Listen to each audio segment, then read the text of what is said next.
Ola, boa tarde a todos os internautas de Empuje.net. Eu sou a Isabel Reixa Martín, sou guitarrista e profesora no Conservatorio Profesional de Compostela. Bueno, hola nenos. Isto é unha nova entrevista de Empuje.net e, bueno, a verdade é que esta vez temos unha persoa que non é unha persoa que facemos acotío este tipo de contidos, pero bueno, aquí estamos con unha persoa con mestre do Conservatorio Público de Santiago de Compostela, especialista en guitarra clásica. Evidentemente non son os habituales que sacamos en Empuje, pero bueno, tamén é unha entrevista que ten que tener o seu interese aos que querades ver. Bueno, hola Isabel. Hola. E bueno, en comezo quería que fixeras unha pequena introducción, porque, bueno, basicamente a xente que le Empuje non está nestos eidos da, vamos a decir, da música académica, non?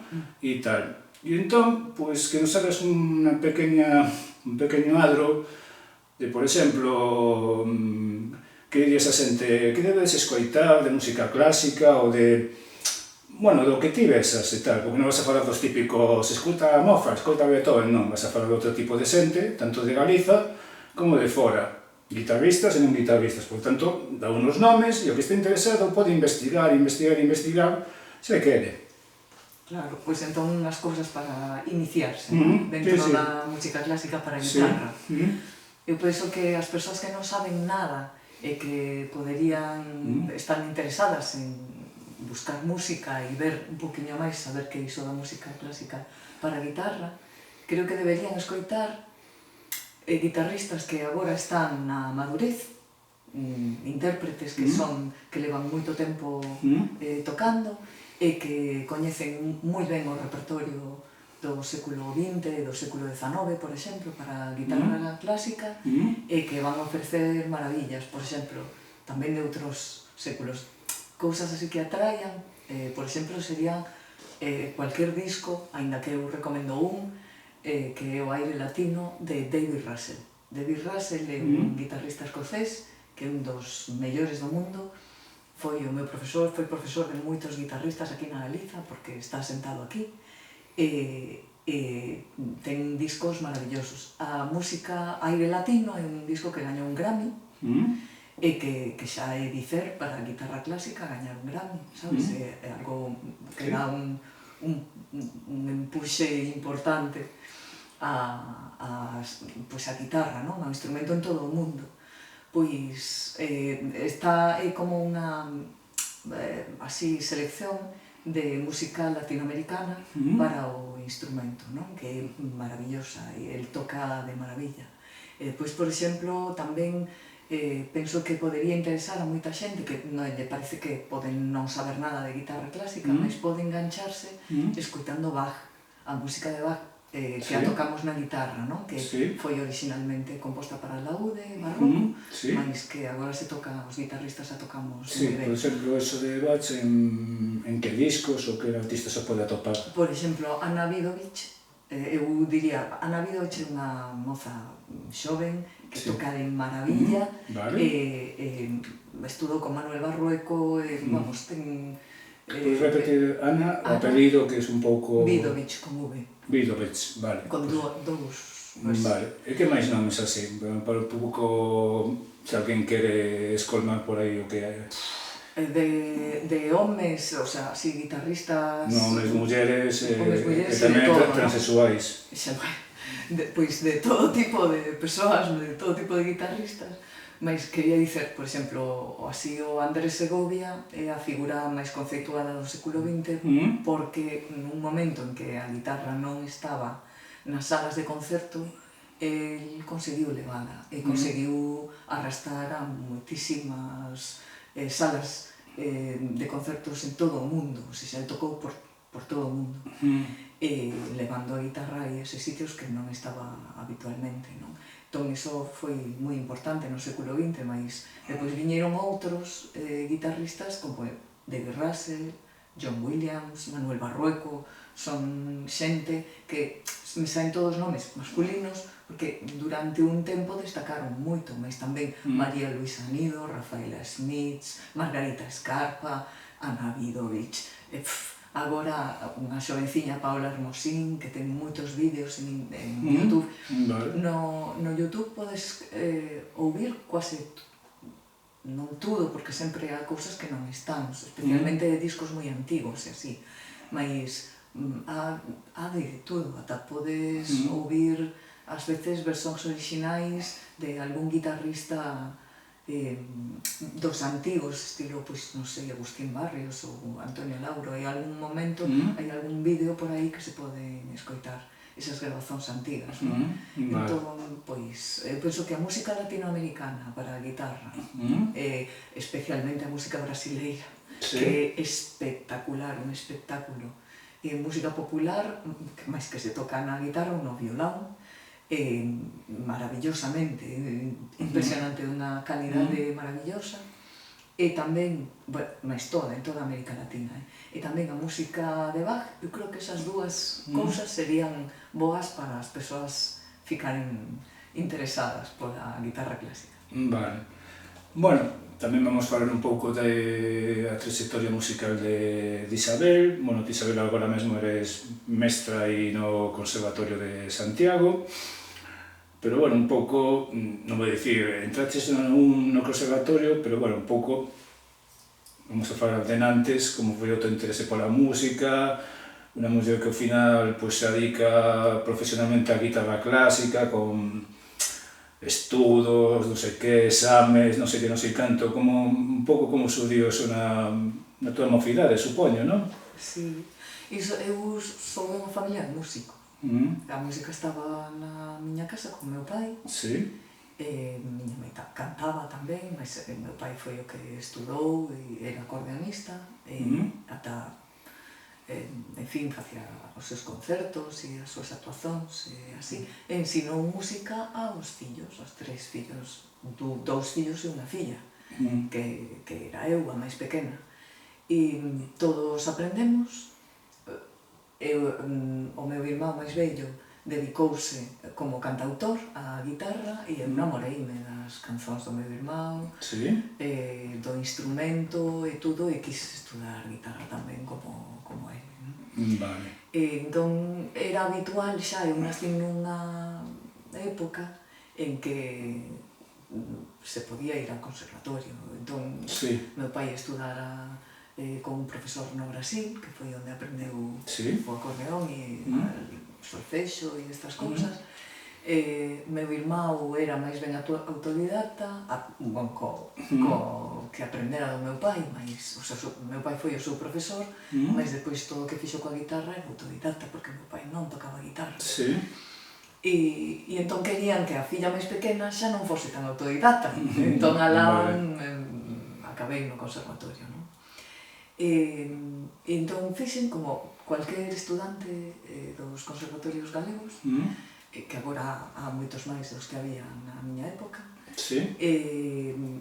pois fiz todos os cursos, realicei até a carreira superior e depois comecei a ir a aulas con grandes guitarristas e tentei preparar os meus exames e os meus concertos e as miñas oposicións e acabei de profesora nun conservatorio. Mas non vou dicer acabei porque non acabei, isto non acaba nunca. Depois, sí, ser profesora é o que me dá unha estabilidade económica para poder facer os meus concertos, as pesquisas e tudo. Porque ti, cando entres vamos a ver, primeiro de carreira, primeiro de conservatorio, que idade teñas? Eu penso que comecei con uns 7 ou 8 anos. Sí? 7 ou 8 anos. Entón, o que te iba a preguntar... Non, no conservatorio debín entrar máis tarde, disculpa. Con 7 anos foi meu irmão que me puxe a guitarra nas mãos. Mas, porque dicía con 6 que tiña os dedos moi pequenos. Entón que había que esperar un ano máis. E que eu con 6 xa quería. Entón, con 7 dixo, non, un poquinho os dedos. Entón, con 7... puxame a guitarra nas mãos, mas despois eu entrei máis tarde, non me lembro, non sei, igual con 9 ou 10. Vale. O que eu te iba a preguntar si, bueno, pensaba que habías comezado no Conservatorio na Illa de Mastal, e se antes, digamos, de meterte o que para moitos é un conservatorio, música culta, non sei que, profesor, mestre, exames e tal, se tú tivistes influencias antes de chegar ao conservatorio de outro tipo de músicas, vamos a decir... Do meu irmão que era cantautor. Sí. Eu era unha nena. Entón, sí, o meu irmão foi quen me ensinou os primeiros acordes, a acompañar... No, pero non tes así como na época de que escoitabas el rock de tal, el pop de tal, esto de tal, estuviste metido máis unha música un pouco máis... Sempre fui moi clásica, mas é certo que na miña casa, como eu tiña 2 irmãos máis vellos, eran 15 anos, 14 ou 13 e medio anos máis vellos que eu. Entón eu era pequena, e eu ouvía a música que eles puñan. E aquilo era, pois, Pablo Milanés, Leo Rodríguez, Xosé Afonso, Xénesis, o grupo, outros rock progresivo daquela época, eles puñan ese tipo de música e eu lía os libros que eles me daban de presente. Entón, claro, eu era un pouco... Era filla dos meus pais, mas tamén era filla deles. Aprendí moitísimo con eles. Había, por exemplo, tamén había conversas políticas na miña casa, porque eran uns tempos tamén convulsos, porque, claro, Franco morrera, mas a convalescencia que veu depois, o sea, 40 anos de ditadura e outros 40 de convalescencia. Entón, nos anos 80, o ambiente, en fin, era o que era. E viña marcado pola ditadura que o tipo morreu, mas a cousa continuou moito. Había moitas conversas políticas na miña casa. Eu aprendín, o que son as miñas preocupacións sociais, políticas e culturais, creo que nasceron na familia, dos debates que se mantiñan entre meus irmãos e meus pais, que eran 2 xerazóns completamente diferentes, afrontaban as cousas de maneira diferente, e eu era como unha terceira xerazón que estaba aí, a meniña da casa, que non facía máis que ouvir tudo e tirar as propias conclusións, intentar entender, aprender. E a verdade é que iso marcou a miña vida. Vale, porque, bueno, aquí quixera facer... Bueno, vamos a facer unha pregunta máis musical, pero logo falamos un pouco de... que me chego un pouco que teres moi comprendida políticamente, na actualidade e tal, pero vamos primeiro coa música. Bueno, eu evidentemente, eu non toco nada, só levo toda a vida indo a concertos de rock, xa sabedes, a eso de... se non hai caos, anarquía e sangue, non mola. Non presta. Bueno, estas cousas. E digamos que xente con estudios de conservatorio e tal, por exemplo, en el mundo de... non vou dicir el mundo del rock, el mundo da xente autodidacta, o que pudo haber unha escola, non digo todos, pero hai algunos que parece, confío no conservatorio, non sei que, home, tocarás moi ben, pero a mellor non tocas ese rollo que mola dun tío que sabe tocar 4 cordas, porque o hai. Entón... É un rollo elitista. Sí. A verdade é que sí, eso pensa moita xente e tal. Non hai nada como ser modesto e humilde, aunque sexas Deus, eres máis Deus se eres modesto e humilde. É unha recomendación miña. Bueno, concordo. Sí, tamén por... Hace xa uns cantos anos que moveu Eva Coyote, a reina do rock de Coruña, e sabedes por que era extraordinaria, porque era a mellor e era modesta e humilde. E xa máis mellor ninguén por enriba do ombreiro. Ora está reinando noutras dimensións. Non me esquezo de ti, Eva. Bueno, entón, por exemplo, mira, tiras que estás no conservatorio e tal, e estás dando concertos aquí e alá, tal, e como é ese circuito, digamos, para un pouco mover xente de conservatorio, porque se ve que vamos a tocar o teatro tal, esto tal, sempre en sitios tal, pero o que a mí se me importou tal, sair á rúa, ir a pola xente, e tal. É o que, por exemplo, moita xente pensa que do conservatorio non sabes que era sitio tal, pero que a xente veña, non que vayamos nós, non? Iso ti, por exemplo, como valoras? Pois... hai varias cousas aí, unha pregunta moi complexa. Ou eu entendo, a miña resposta é moi complexa. Vale, pois adiante. Porque, por un lado, está o rollo elitista, ese trasnoitado por completo e completamente fora de lugar, mas que está no cerne, ou seja, no inicio dos estudos musicolóxicos europeus e non nasce nos conservatorios, nasce nas universidades. Entón comeza a estudarse os antigos todos estes compositores clásicos que a xente coñece, que aparece, compras unha colección de música clásica, aparecenche aí todos. A maior parte moitos deles son alemáns, e é a musicoloxía alemán do século XIX a que comezou a valorizar moito os seus compositores, de maneira que, eu non sei por que acaban facendo estas cousas, valorizan moito o seu, mas entón os outros somos todos unha merda. Quer dizer, claro, entón o espírito ese elitista de isto é a verdadeira música e o outro é unha merda pinchada un pau, iso contaxiouse, por desgraza, contaminou todo o século XX, e os conservatorios galegos, que son do século XX, xa de final do século XX, especialmente os galegos, non os daqui, pois, aínda que algúns comezaron pola metade do século e así, mas o da Coruña e así, mas Pontevedra, Ourense, pouco a pouco foronse o que coñecemos por conservatorio da Xunta de Galiza, iso é de hai 40 anos, non máis. Entón, nós estamos, comeza todo iso con unha resaca impresionante dese mundo musicolóxico que domina a Europa. Hai xente que comeza, ao longo do século XX tamén, a gañar diñeiro promovendo esa idea do elitismo musical. Entón, cando há diñeiro de por medio e intereses económicos, as ideas crecen de unha maneira e fanse virais, que sería agora, ou seja, espállanse moito, e ás veces parece que se non atendes a esas ideas non estás a facer a cousa ben. Non que é un erro absoluto, mas iso, os conservatorios nascen de quen os organiza, pois sigue esas ideas, non? Entón, é un problema, é importante desmontar esa historia. Os músicos somos músicos.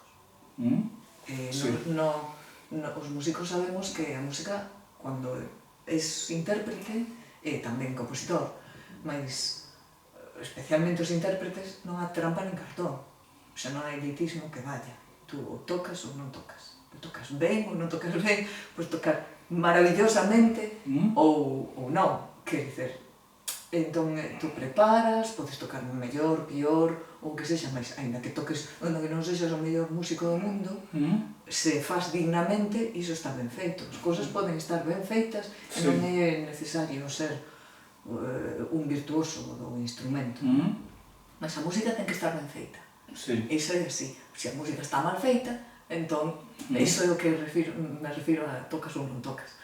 Podes tocar dous acordes, pero están ben dados no seu sitio, é maravilloso. É maravilloso quen o faga, sexa Andrés Segovia ou sexa a señora que está aí na rúa, non? Entón,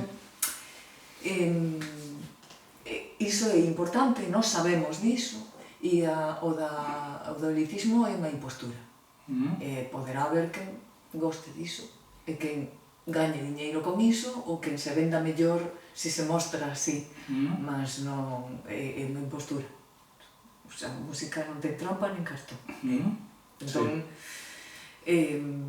pois, iso por outro lado. E despois, dicías que como vexo eu o de ir buscar o público. Pois é que facemos esforzos para fora do que nos peden. Porque o que nos peden como profesores no conservatorio ou como estudantes é que estexamos caladiños e quietiños, basicamente, que non molestemos moito, non incomodemos moito, non demos moito traballo. Entón, por un exemplo, onte houve un concerto da Real Filharmonía aquí en Compostela, na Praza da Quintana, e colaboraron varios profesores do conservatorio con esa a Filarmonía e a orquestra daqui da cidade.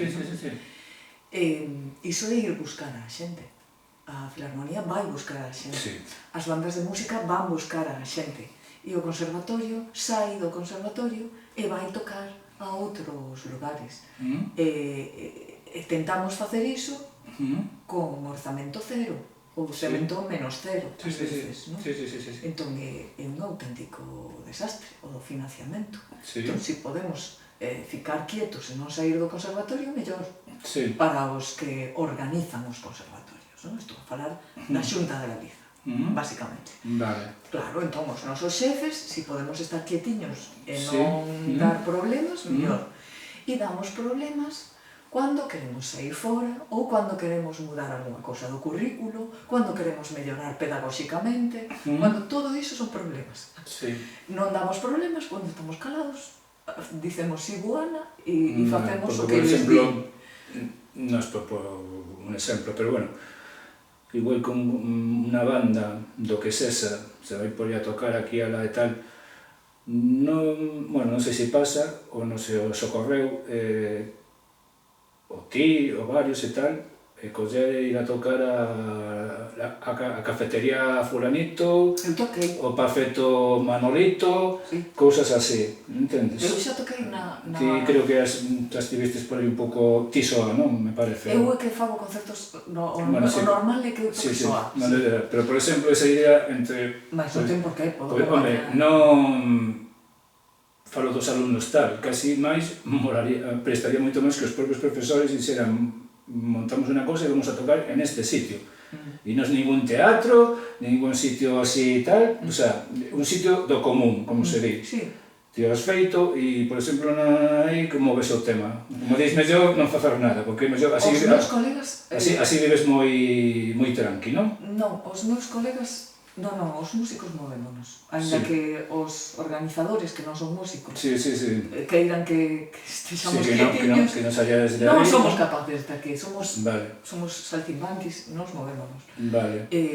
Os meus colegas tocan moito máis do que eu en bares e en outros lugares, moito máis do que eu. Eu toquei no Bar Merlego, que fixo 20 anos, aquí que é o bar da amiga miña, recomendado ir ao Bar Merlego, aquí en Compostela, na zona de San Pedro, maravilloso, e ali estivemos Yamini e eu, que é unha poeta espectacular, pianista espectacular. Pero creo que colliso a historia, que para a xente é o que dice, as clases no conservatorio, como moito podes ver a xente que está, alumnos que están en non sei que grau, e empezarán a montar grupos e tal e cual, pero parece que o conservatorio en sí, non es que digo que clases fora dali, senón que non leva a súa música fora. Bueno, e se a leva fora, digamos que está, como se di esta cousa, pasa, pero non... Ninguén con noticia.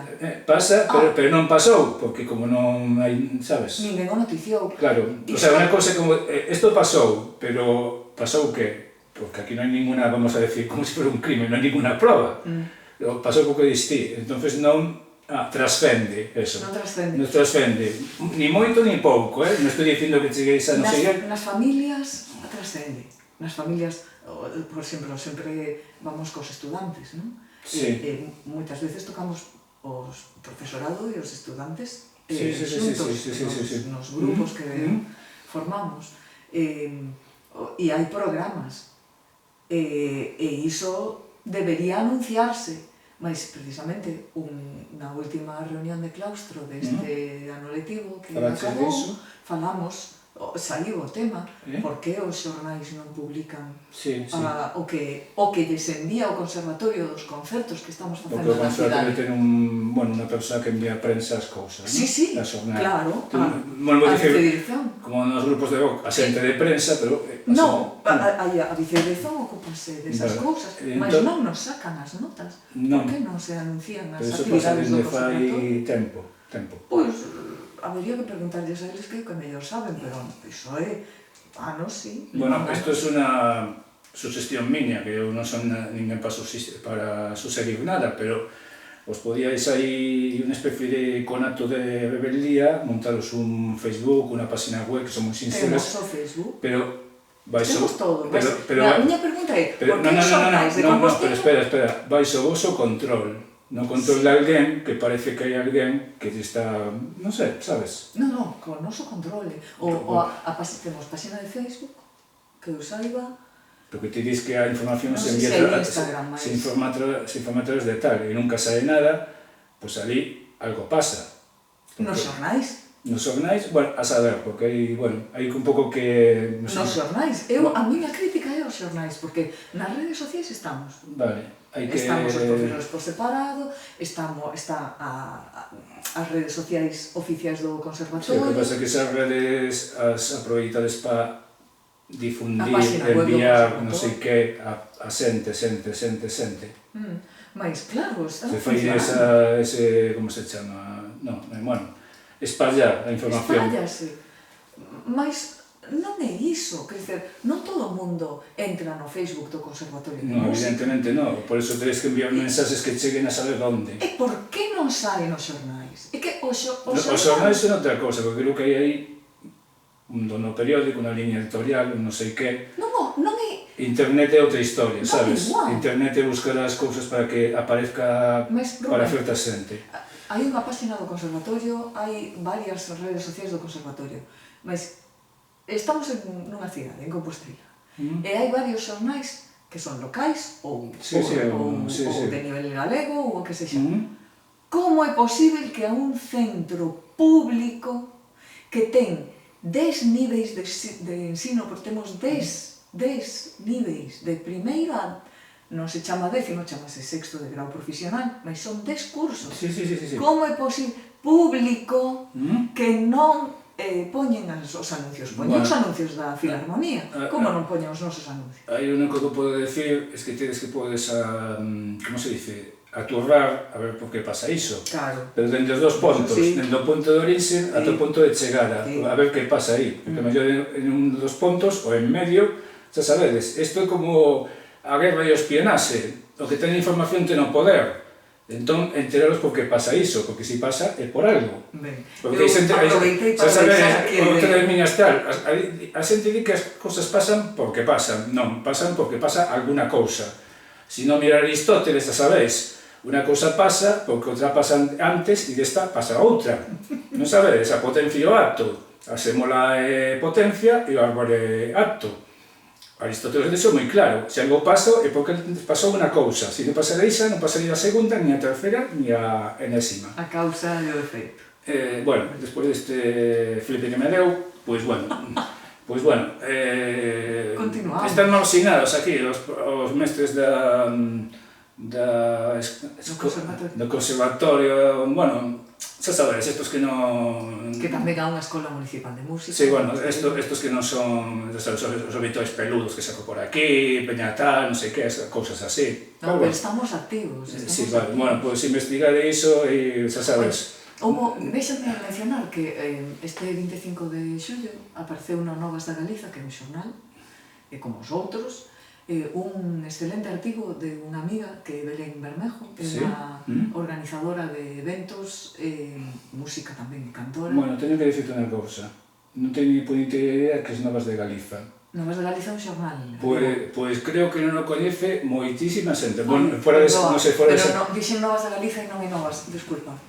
O Nos Diario, perdón. Nos Diario, outra historia, vale, bueno. Non, Novas de Galiza é un xornal. Pois ese tampouco coñezo. Mais e podería ter saído no Novas da Galiza, mas saiu no Nos Diario, desculpa que se me foi. No Nos Diario saiu un artigo da Belén falando sobre a música clásica galega, tamén estereotipos de xénero e que pasa coas mulleres que nos dedicamos á música clásica, mas en xeral e así tamén particularmente con mulleres, non? E a verdade é que un artigo recomendabilísimo, espectacular, que me pareceu super sensato.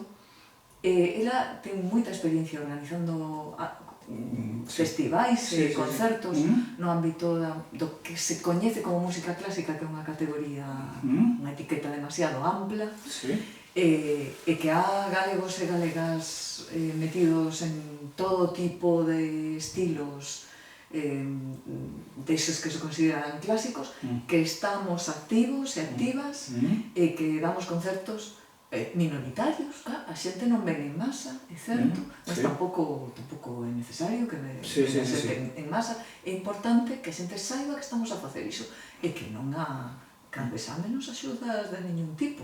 Como a esa crise que ten todo o mundo dentro de todos os estilos musicais, mas, por exemplo, o estilo folk, o rock, ou así, que ben sabemos que tampouco hai axudas, pois para nós menos aínda.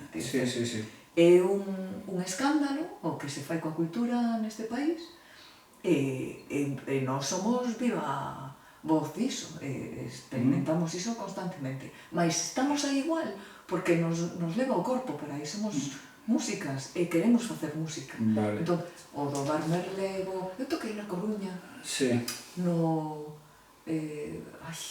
No Centro Social Gómez Galloso. Ese, no Gómez Galloso, disculpa que teño a cabeza de ferias, estou bastante relaxada neste momento.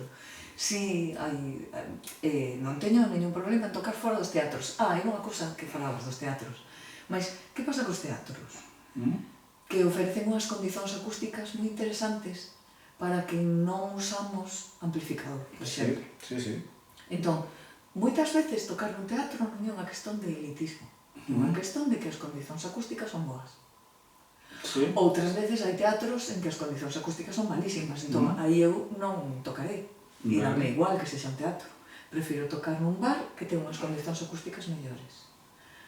Ou nunha igrexa, e non somos suspeitos de sermos religiosos. Eu, polo menos, eu non son religiosa.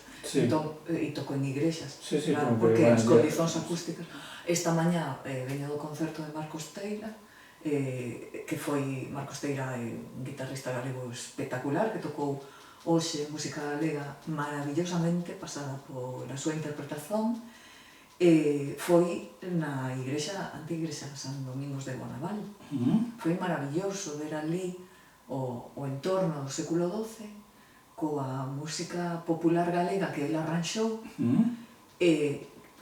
tocando unha persoa do século XXI. Sabes, temos unha cultura milenar e non está, é especialísima e maravillosa, e non está á altura o financiamento que recebemos. Ou seja, o apoio, non só financiamento monetario. Bueno, digo, aparte destas cosas que dices un pouco máis, que me sonan un pouco institucionais, eu que sempre fusín de todo institucional, a verdade. Pois, te animo que comeces unha revolución cívico-musical entre o profesorado do conservatorio e tal, para que colledes os trebellos e saías á rúa e, bueno... Facemos. Cousas así, non sabes? E logo a publicidade, pois, home, por unha parte, sí, vale, nos poucos saben os xornais, pero tamén hai outros medios de facer publicidade tamén máis guerrilleiros, eu os coñezo de facelos, máis guerrilleiros, máis tal, máis cual, que a mellor vos virían ben. É posible. Todas as tácticas e as estrategias son boas. O Conservatorio tocou na Praza da Quintana no mes pasado, no mes de xuño, no Día da Música, e houve 3 agrupamentos que tocaron, a ver se me lembro ben. O primeiro foi un grupo de sopros, o segundo foi a orquestra infantil, dirixida por Elena, a profesora violinista, e a terceiro grupo foi a orquestra juvenil, dirixida por Carmen, a flautista, que temos, que saibades, 2 directoras, mulleres, e varias orquestras e bandas de música. Isto no conservatorio, entón, todo iso sai a tocar por aí, e saímos e nos empeñamos, e ás veces dá dor de cabeza, porque non temos ese apoio que necesitamos. Isto dicía por dúas cousas. Fai moitos anos escoitei que hubo un momento nos museos, que empezou en Norteamérica, que decía, vale, os museos tal, pero a xente ten que entrar, por tanto empezou de sacar os obxectos dos museos ás portas ou outro sitio para que a xente os vira, porque era como, se a xente non veñe, imos nós. Creo que foi unha cosa dos museos, non? E logo, unha anécdota que polo visto é un compositor brasileño de música clásica, que creo que non é ese, pero bueno, eu a frase a escoitei de, pois mira, un compositor de música clásica brasileiro e o di o cantante de Sepultura, o grupo de death metal, que é brasileiro. E dixo unha vez, a verdade é que empecé a tocar música, influenciado por Slayer, sempre tive esa cosa deste home, que non di home, que era o arte ten que ir onde está a xente. A arte ten que ir onde está. Eso. E Sepultura, facemos death metal, e tal, pois vamos onde está a xente. E este home, que, bueno, ahora mismo non me acordo, creo que era unha familia riquísima de... Pero Villa-Lobos, Camargo Guarnieri... Non sei, non, era un compositor que non sei se foi que fixo bacheadas tropicais. As baxianas brasileiras... Pode ser ese home. Entón é Heitor Villa-Lobos. Bueno, que era unha familia que o seu irmán era presidente de Brasil, tuvo que queira ser e voy a ser compositor. E polo visto creo que del ven esa frase, se non me equivoco. Bueno, non sei. Non sei, pero a arte ten que ir onde está. Non vamos dar por certo. A arte ten que ir onde está a xente. Me chamou moita atención de que o falara un tío de death metal que decía é a motivación para a miña música. Non, musicalmente non, pero éticamente me deu como orgullo para tal. O sea, pensamos un compositor de música clásica, todo serio e tal, e un death metalero como el cantante de Sepultura, máis cabalera. Eu que teño entendido que no mundo metal e heavy e así, a música clásica está moi ben conceituada. Hai algúns grupos, outros non. Algúns grupos sí, outros non. Eu non tanto falo de grupos como das persoas que ouven esa música. Eu teño amigos amantes do rock progresivo que teñen discos de Bach e de Beethoven na súa casa. No mundo metal sí que hai un sector influenciado entre as súas influencias e outros non. Digamos que hai as dúas tendencias. Xa, na música que fan os grupos, pero digo a frase que di, igual que os museos. Se a xente non entra no museo, sacamos o do museo e mire isto e tal. Isto é o mismo. O arte ten que... Estáme incomodando un pouco que nos chames obxetos de museo. Porque non somos músicos. Non, estaba poniendo o exemplo no conservatorio facemos música de verdade. Estaba poniendo o exemplo de que nos museos tiveron a idea de que se a xente non entra sacamos as cousas. Claro, mas a comparación e aquí estaba falando é un bocadorio. Non, isto é unha cousa, como dicindo, se a xente non entra ao conservatorio para escoitar música, non para aprender, o que dice de Sepultura, o arte ten que estar a xente non entra, imos a por ela, saca os chismes e nos montamos aquí, veña, pois... Sí, facemos iso. Pois iso.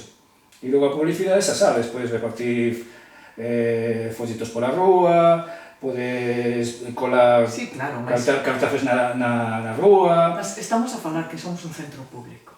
Non, pero... Aquí a xente paga impostos. Non, pero... E os impostos, pa onde van? Pero non, o sea, espera, pero es que isto non digo en plan que... Eu xa sei que tú és máis anarco, mas eu non. Eu quero deixar que ben claro que o financiamento dos centros públicos ten que ser revisado e debe ser aumentado e non diminuído. Entón, porque nos vai a cultura nisto, e a cultura somos nós. Non somos nada sen a nosa cultura. E a cultura tamén é economía. E a cultura tamén é turismo. E a cultura afecta a todo o sistema. Non nos poden deixar marchar aquí. Ai, desculpa aquí. Non. Porque pero eu digo que antes... Claro que podemos distribuir folletos, ir a pedir, tocar na rúa e pedir as moedas tamén a xente. Non, pero digo, ante situacións... Isto é un centro público. Vale, pero ante situacións bloqueadas hai que emplear outros métodos. É a miña opinión. Entendes? Eu, por exemplo, imagínate, eu non son mestre, ni vou a chegar a ninguén. Pero se, por exemplo, digo, non sei tal, non hai, pois a ver quanto cuesta esa cosa de pasta, 10 pavos, non sei que, os poño tal, acción directa, entendedes? Sí. Creo que estamos... Lo colles? Collo. Porque sei que leva desbloqueados unha serie de vos anos, non? Non, mas claro, toda a vida. Pois xa sabes, rebelión cívica e subversión. Porque eles creen que teñen razón porque teñen os cartos. E non, porque os cartos non teñen razón, eso non significa nada. A razón a pode tener uno entre 500, e 500 está errado se te razón outro, ou 500 tal, bueno, o colles. Bueno, antes de que me máis a pinza, que sabes que é a miña habitual cousa, da igual, xa están acostumados. Vamos a falar Estábamos ben de tempo. Bueno, íbamos a falar, primeira pregunta de a túa... Bueno, antes de nada, cando vas a tocar en algún sitio, promocionate, ir ali e botar moeda, porque a música non cobra. Sobre de botas moeda, oye, eu coñezo moita xente que se gaña vida tocando pola rúa, Claro, sí, sí. Mamen, tienes la hostia. Logo os hai máis underground, como el Ismael, que se pide, home, se non me das dinero que me das por unas tafas, pois veña. E algunos máis que me coñezo, son todos así... É moi de música. Que queres que te diga? Eso é música na rúa total. Sí. E logo el Munipa, deja de tocar aí, non sei que pasa? Mira que te monto, cosas así, home. Hai que tamén ter aí... El está facendo o seu traballo. Enfrontarse ao inimigo, non sabes? E te saes da tienda tal, oye, vas a estar aí tocando todo o día, porque me espantan... Non me entran os clientes, home, a rúa é mía, cosas así. Pola música normalmente entran os clientes, non? No, bueno, eso, promocionate un pouco, a ver, cando vas a cobrar, cando vas a tocar... O próximo concerto. Non te voy a preguntar cando te pongan de mestre de conservatorio, se alguno se anima e te quita o posto. Porque... Non, vou tocar no conservatorio. Vamos facer un concerto de... Sí. Para abrir o ano lectivo. Sí. Iso, pois non sei, supoño que será o final do mes de setembro, en outubro. É totalmente gratuito. Ao conservatorio se pode vir. E fora do conservatorio... De momento, a xenda non está aberta a moitas cousas. Há varios proxectos aí que ainda non están concretizados para o próximo ano. Varios proxectos. Vale. Alguno destos de estar na rúa con pinta de soy pobriña, botan unha moeda... Desas non? Non. Por enquanto. Eso curte moito, Mas pode, se estou certa. Eu coñezo algúns que llevan anos e anos e están curtidísimos. De feito, algún día... Eu cando baixei coa guitarra non tiña ni... Ou que baixei, non tiña ni puta idea, pero vas a insistir, despois de 15 anos dando aquí, ata fogo ben. Bueno, me siguen botando o mesmo. Pouca cousa, pero bueno. Bueno, pois vemos con outro tema que era un pouco a implicación política de Isabel en que política estás implicada? É compromiso social, co galeguismo. Vale. En todos os aspectos. Sí. Especialmente no musical e no lingüístico. Vale. Entón eu sou reintegracionista. Para a xente que non saiba o que é o reintegracionismo, hai que remontarse a cando nasceu a Xunta, e cando, antes de nascer a Xunta, nos anos 70, mesmo ainda non tiña morto o ditador, varios galegos se reuniron porque sí que no nivel español comezaron a facer, creo que era do 69, unha modernización das leis de educación. Entón, comezaron a pensar xa na ditadura, e o propio ditador tamén, que non conseguiran exterminar os galegos e se algunha vez a ditadura acababa, porque parecía que debían ver o final, habería que dar aulas de galego, porque estaba prohibido, como sabedes, se non sabedes hai que ir sabendo. A nosa lingua estaba prohibida de ensinar nas escolas. Entón, comezaron a pensar que había que facela entrar, de alguna maneira, e neses momentos iniciais, que foi a primeira metade dos anos 70, estaba aínda sen decidirse como sería esa inclusión dunha lingua que non desexaban para... Nós temos que ser españois e temos que falar castelán, vale? Se falamos galego non somos tan españois. Entón, para ser bons españois temos que falar ben castellano, como lle ensinaron os meus irmáns a hostias na escola.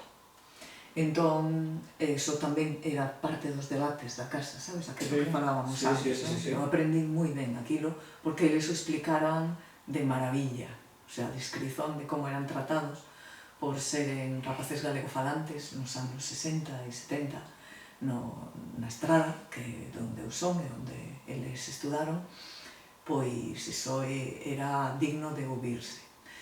Pois iso, claro, despois xa, nos anos 70, reuníronse os primeiros profesores de lingua, literatura e así. Sí. E había pois unha idea moi clara arredor do que era o profesor Ricardo Carballo Calero de como debía ensinarse a lingua galega. Rapidamente o sistema reaxiu, o sistema español reaxiu e criou un bando de persoas galegas tamén que decidiron oporse a esa trayectoria de Ricardo Carballo Calero, que era o catedrático de galego-portugués da Universidade de Compostela, a Universidade de Santiago. Ou seja, era a persoa, digamos, con máis categoría e con máis estudos e con máis capacidade para levar para a frente a idea de como vamos a presentar a lingua para que sexa estudada nas escolas depois de 40 anos de non ser estudada, máis de 40, pois fixeronlle a contra e esos da contra, como tiñan o apoio do Estado, gañaron e son os que hoxe están dirixindo a política lingüística galega. Bueno, o galego normativo, non? Sí, o que se chama galego. Cepas, áudio de W a Business. Entón, sí, normativo é unha palabra que se pode aplicar a 50.000 cousas. Mas é iso que din que é oficial e non é oficial. Mas eles din que é oficial porque queren facerse os importantes. Mas non é oficial, que ninguén se leva engano, As ortografías é unha cuestión ortográfica, non é só ortográfica, é a idea da lingua tamén, non? Mas na cuestión ortográfica eles din que a normativa oficial é oficial e non é certo. Fique claro, tamén aproveito aquí, porque se fose oficial tería que ter sido aprobada no Parlamento e tería que ter saído no DOGA e máis que no DOGA no BOE, que é o boletín oficial del Estado, que é o único que conta realmente no Estado español. E naturalmente que non saiu as normas ortográficas nin do castelán, porque na España non hai normas ortográficas oficiais. Por tanto, é mentira que sexa a normativa oficial, é mentira que sexa a norma oficial. Non é oficial, é unha norma, é a que eles queren que usemos, máis nada. Mas isto é reintegracionismo, sabes? Desde os anos 70 hai unha corrente intelectual e práctica, non só intelectual, tamén de xente que se asociou e que traballou moito e traballa. E hoxe, por exemplo, un dos grandes proxectos do reintegracionismo, que non está nos seus mellores momentos, tamén todo hai que dicelo, mas son as escolas da semente. A semente son escolas infantarios para rapaces ata 6 anos, algunhas xa proxectan sair dos 6 anos, ir alén, facer xa escola primaria, escola básica, mas penso que está en andamento, non sei se está ainda ben establecido iso, pois para as familias galegofalantes que se negan a enviar os seus rapaces ao ensino público. Isto é un paradoxo tamén, no ensino público é onde se castellanizan. Pois aí está, non hai diñeiro para os concertos de ninguén, e dos conservatorios públicos tampouco, e non hai diñeiro para promover a lingua nas escolas públicas. Entón, o resultado é que as familias galegofalantes únense, asocianse para faceren escolas e infantarios onde as súas crianzas de 4, 5, 6 anos podan continuar a falar en galego, sen ter que pasarse ao castelán. Pois, e un pouco... Bueno, eso tamén é unha forma de resistencia lingüística civil, porque o fan as propias familias, os propios rapaces, os propios pais, contra un sistema que, o PP o que quere que ninguén fale galego, que o galego desapareza, así de claro. E isto non é unha declaración política, eso é unha realidade. O pode dicir calquera de calquer fai políticas para que desaparezca o galego, calquer tipo de galego, o sea, da igual, a falar castelán todo o mundo. E isto non é unha opinión política, eso é unha opinión real do que pasa. Aquí algún galego podría dicerche, pero que o PP galego tamén fala moito galego. Sí, pero o PP é un partido español e españolista. e españolista. Entón, o PP galego falará galego cando mellor lle conveña, porque saben facer esas cousas. Mais o que están, a política lingüística que fan é unha política lingüística de exterminio. Entón, sí, falamos galego aquí e ali porque é conveniente, precisamos diso, mas non estamos a investir e a apostar tudo pola lingua e a cultura. Non, iso non o están a facer, por moi galegos e galegofalantes que sexan, que moitos deles son galegofalantes, mas están a tirar pedras contra o propio tellado. E, sobre todo, non é só un tellado, é que é exterminio lingüístico que é exterminio cultural. Entón, pois, estamos así, non é ningún exagero, é así como estamos. Entón, se a xente decide revisar o seu voto, por favor, eu tamén apelo aquí ás persoas que revisen o voto, porque ás veces, cando temos as ocasións electorais, unha acaba un bocado farta dos seus paisanos e paisanas, a verdade. E máis nada, só iso. Bueno, despois deste alegato político, arenga política, proclama, este tipo de cousas e tal, que, bueno, tamén dicir que, bueno, os do PP que falan galego, como se di, son, ora en Bollo Moura, se dice do rural, o que se dice non toda a vida da puñetería aldea, porque son de PP de cidade, non falan tal, e cando chegan á cidade non falan galego, o sea, que eso é un uso un pouco, según me convén. E claro, como o galego non vale para nada, como me dixeron a mí, cando fai 6 anos decidí falar galego e me ha costado intento dun tío que me quiso romper a cabeza, e rousa que te pode romper a cabeza, xente que me di que hai que estar dando unha vaca que emana, e a vaca tal, todo real, o sea, unha vergoña. Pero bueno, como non me chanto, pois sigo no tema. E non é nacionalismo ni política, é coherencia. Bueno, despois de que nos hemos aquí promocionando os dous, en vez de falar de música, ya non sei de que estamos falando, bueno, Volvemos a música. Levamos casi unha hora tal, nos queda unha hora máis grabando, podemos estar outra falando de cousas, desto, de outro, de Manxará.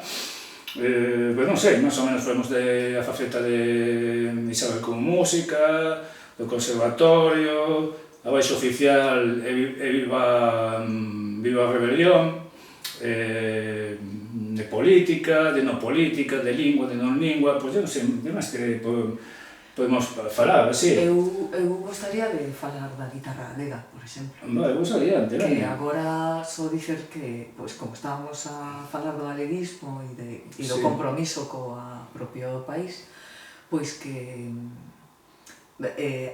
cada vez máis os guitarristas galegos e galegas como eu, guitarrista galega, estamos tocando música galega. Xa no ámbito do folk era como moi habitual, non? Mais no ámbito da música clásica tamén, os meus colegas e as miñas colegas están cada vez máis incorporando nos seus programas música pois que conservamos aquí, nos arquivos, nas bibliotecas, que eu estudei, eles teño colegas que tamén están a estudar e tamén a estudaron, e basicamente o meu proxecto vital musical neste momento é ese. Eu levo xa un tempo facendo programas en exclusivo de música ou con sabor galego ou dos arquivos galegos, dos fundos de música galegos que eu estudei e fixen a tese de doutoramento sobre iso. Estás moi solicitado. Non, xa sei que quero. A tese de doutoramento sobre iso, que ten con máis de 500 obras para guitarra do século XIX sobre tudo, non?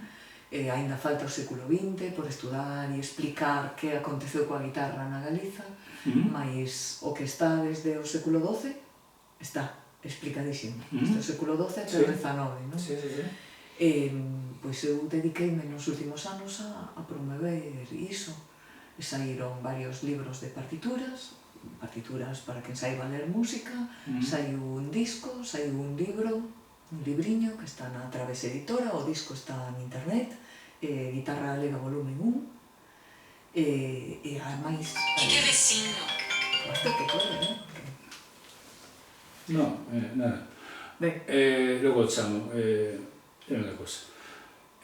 Bueno, Non, dicía que se pode encontrar en internet, está gratuito no YouTube. Cada vez máis tú colocas unha peza no YouTube, por exemplo, ou cualquier plataforma destas de música. sí. E lle pos guitarra, unha peza galega, o título dunha peza galega, lle pos guitarra e podeche aparecer facilmente un arranxo e algún guitarrista tocando a peza. Non con tudo, mas con cousas así coñecidas ou menos coñecidas, tal vez, cada vez máis. Entón estamos mellorando nese aspecto porque nos machacou moito, que é algo que explico na tese, machacounos moito a guitarra española. E está tamén o galeguismo musical, non? Que é que a idea ou a construcción política da guitarra española como símbolo da España, roubando a música dos ciganos, a música flamenca, roubando de ali e criando un pouquiño de, collendo un pouco de música castellana, pois música andaluza e así. Fixeron aí unha guitarra española que nos machacou completamente, porque durante un tempo parecía, os galegos tocábamos guitarra e tocábamos as cousas galegas na guitarra, seguíamos tocando, mas non había trascendencia, que dixeste antes. Ou seja, non, o que trascendía era a guitarra española, era o que saía na televisión, cando comezou a vir a televisión nos anos no século XX, era a radio, claro, todo o que saía polos medios eran as cousas españolas, e a Spanish Guitar, que tamén lle deron moito bombo en inglés, a Spanish Guitar, e resulta que os galegos levábamos toda a vida facendo música galega na guitarra tamén, e non o sabíamos, entón a verdade é que estas, para min, foi unha descoberta, a pesar de eu telo na casa, porque o meu irmão máis vello, xa dixen, foi o meu modelo, non? É o meu primeiro profesor de guitarra. Ele era cantautor en galego. Cantaba canción galega e se acompañaba. Iso quer dicer que había música galega para guitarra na miña casa. E eu, cando cheguei ao conservatorio, que me ensinaron a música española. Ou a guitarra española, ou música italiana tamén, italiana, alemá, francesa, un pouco de todo, mas galega non. Nin portuguesa, non vais pensar, nin galega nin portuguesa. Entón, estamos aí no mesmo saco. Entón, pois a min chocoume. Foi como facer o traballo de pesquisa acabou unha tese de doutoramento, a guitarra na Galiza, que se intitula así, que está gratuita na rede para quen queira ler, pois foi tamén ben desde aqueles tempos, en que eu levei aquel shock. Depois xa me habituei, mas primeiro foi como, eu o que coñezo de guitarra non é isto. E porque non hai nada do que eu teño na casa, aquí. Meu irmán tamén me protestaba por iso. Que te están ensinando no conservatorio? Que iso? Claro, Bueno, tamén dicir aquí un pouco que eu sou aficionado a ollar en internet vídeos de sonoristas fachas, cousas así, cada quen ten as súas aficións, non sabes? De feito, sei moitísimo do nazismo histórico, máis cousas. E entón, claro, sempre ven con eso de victimismo, non sei que, sempre os estáis queixando, non sei que, non sei canto, aunque, bueno, vamos a dicir, históricamente ou actualmente, hai que mirar que el victimismo, home, ser un victimista non está ben, pero sí que hai víctimas. Evidentemente, hai políticas que han dito isto sí e isto pa baixo. E o que soltan todos esos fachas de o que hai diario, que a que minuesa, este tipo de... Mira, para facer jornalismo non fai falla facer a carreira, así de claro. Só hai que saber ler e escribir, así de claro. Bueno, pues... Isto que diría Isabel, victimismo, está sempre co victimismo, non sei desde aí, non sei que, non sei canto. O típico rollo, digamos, que te vuelven o argumento contra ti, non? Esta xente.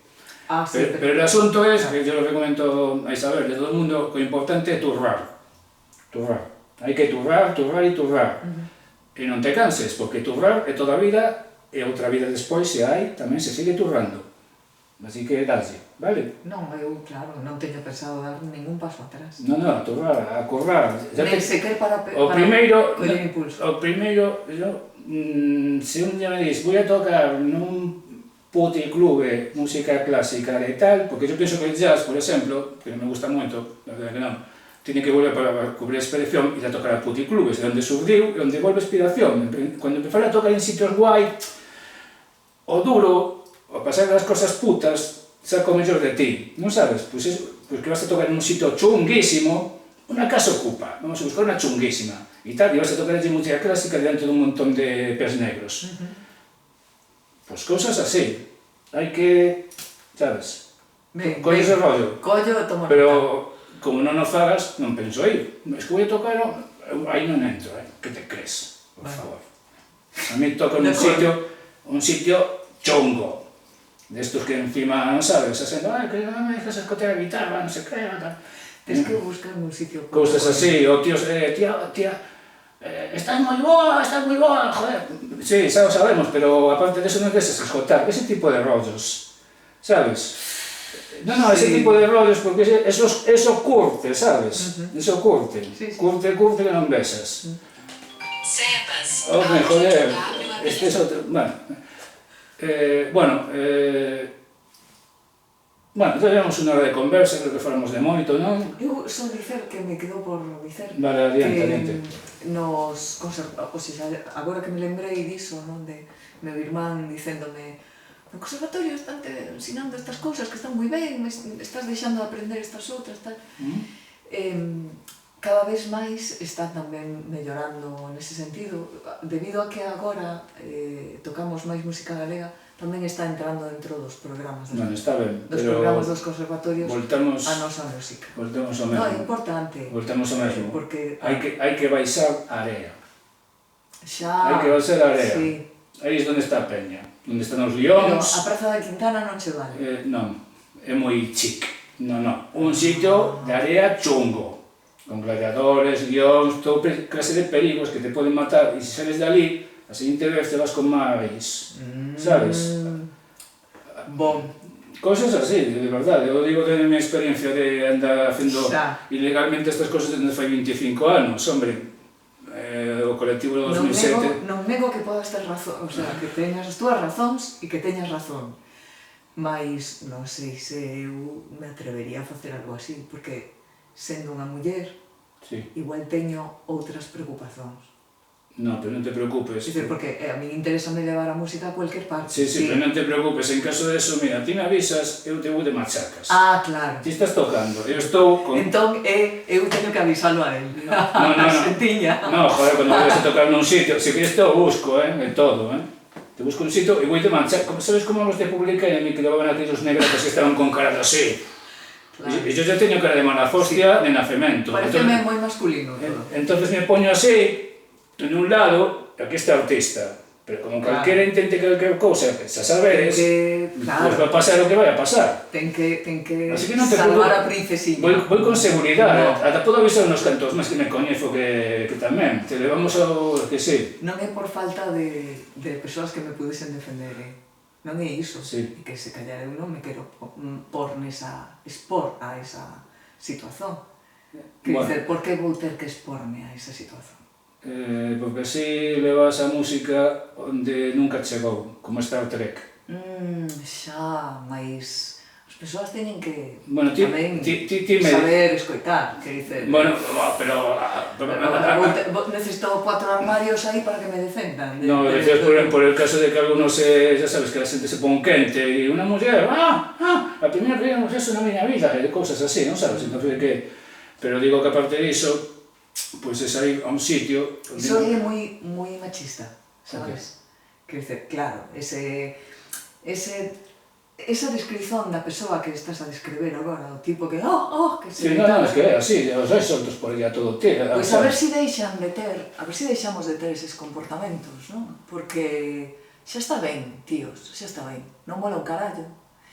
E si gostas de algo, pois procuras educadamente relacionarte, mas non podes ir amezando coa forza, nen unha persoa está tocando música e tú berrando máis alto que a persoa que toca música, ou ese tipo de cousas, xa está ben. Non é a primeira vez que teño esas experiencias. Non digo, comprendo, o que pasa é que sabes que eso é un pouco a realidade.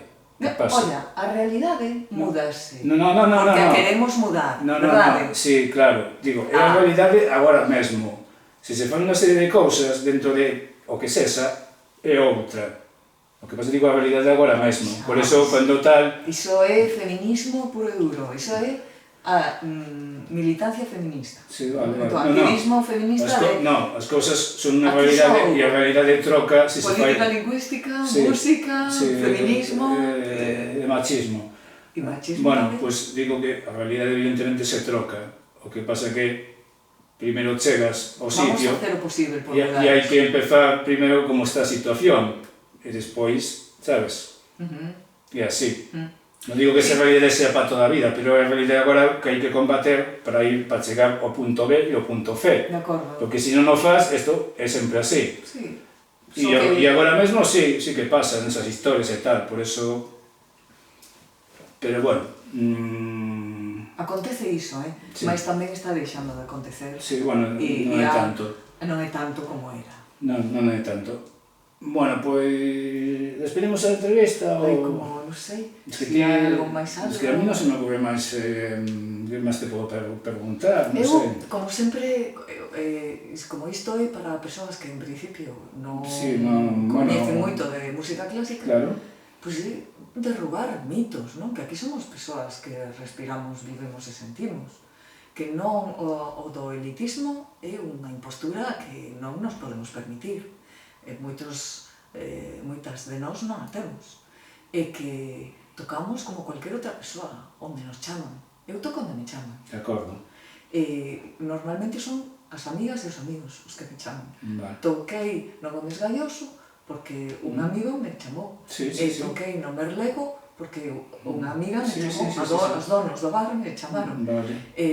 Toquei no teatro, no auditorio de Cedeira, homenaxeando a un guitarrista de ali, de Cedeira, Ricardo Freire Blanco, que é un guitarrista histórico galego do século XX, e que non era moi coñecido e había que dalo a coñecer e facerlle unha homenaxe, porque mo pediron ali, en Cedeira, e o Concello estaba tamén apoiado.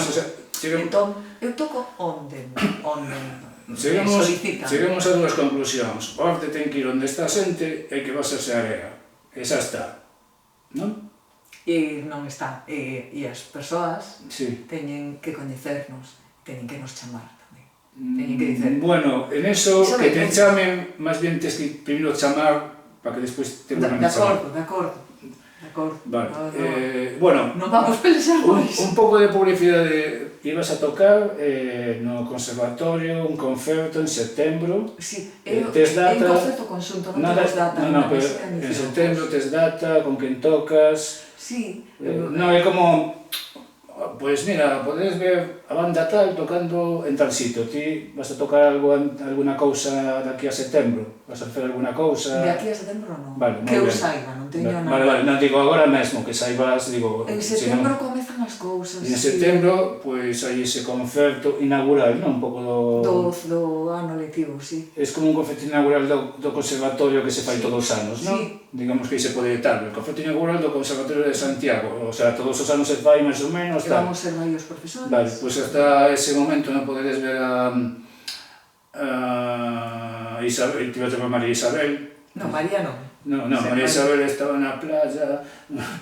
Eva María, joder, da igual, home. Eva María estaba na playa... Ahora nas farmacias dan unhas bolsas que pone Eva María... Está en castelán, bueno, Eva María estaba na playa buscando su fotoprotector. Son boísimas, tío. Da farmacia, pon, Eva María estaba na playa buscando su fotoprotector. Con a canción Eva María estaba na playa, non sei. Da igual, home. Bueno, pois iso. Bueno, gracias a Isabel por darnos esta entrevista no seu na súa casa, búnker, piso franco, no que teñe todo clase de cousas un pouco revolucionarias que están por aquí soltas, o sea, aquí estamos de unha subversiva, aquí onde ves, moita mestra de conservatorio, pero é subversiva, A ver se duras moito no conservatorio, porque mellor xa sabes, Xa teño unha idade. No, pola idade non, por subversiva te botan. Por desgraza teñen que me aguantar. E meten unha del Opus Dei, non sabes? Que toca a guitarra mellor que ti, porque do Opus Dei. E non digo os Legionarios de Cristo, esos son os mellores. Bueno, pois voy a darlle a parar, bueno, e se isto se os gusta, pois ben, se non os gusta, pois non avesades. E ninguén nos obriga a ver empuje.net. Se o digo moita xente que es que non sei que, non entres na página, tío. O que te importa o que fago ou non fago? Eres tío que entras e que me vienes con queixas, tío. Además, as queixas, 3 papéis compulsados con notario. Se non fago caso. Bueno, non fago caso nunca, así que... Bueno, pois, obrigada, Ben, obrigada. grazas. E a todas vos.